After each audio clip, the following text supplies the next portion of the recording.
When I came here, it was tough. I wasn't prepared to, for what I saw, because I was before the renovation and whatnot. I think, there was a whole new team that came in with the new lieutenant that made the changes happen. Actually, I was recruited to come to this shelter as manager probably the end of 2008. Gotcha. At that time, I was currently running a task force joint with LAPD, working dogfighting, cockfighting, aggravated animal cruelty, forwarding locations. Livestock, we've gotten goats, we've gotten sheep.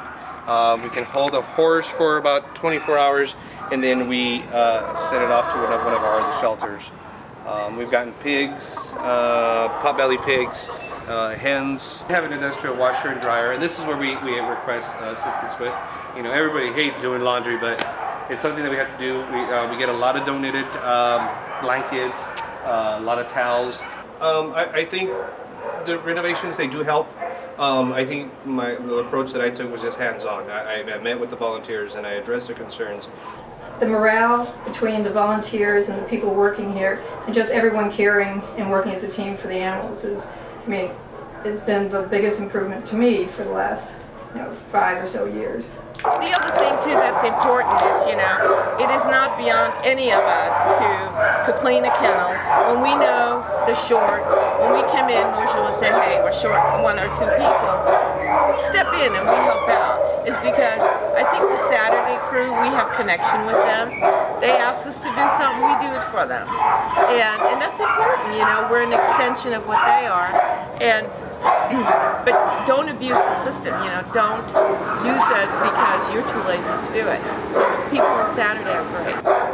It does bother me when the whole system is on overload, not just not this shelter, any shelter, and the dogs have to go away.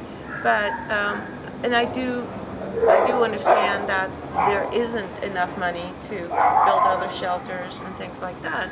So when I come here, I'm here every Saturday, unless I'm out of town.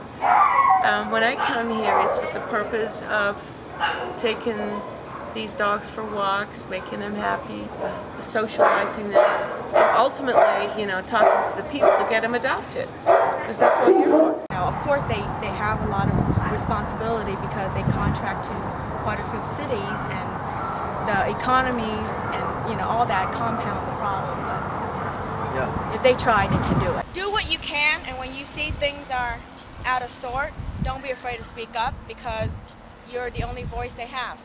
And you have a right to speak up when there's wrongdoing, and if there's retaliation, then you can escalate.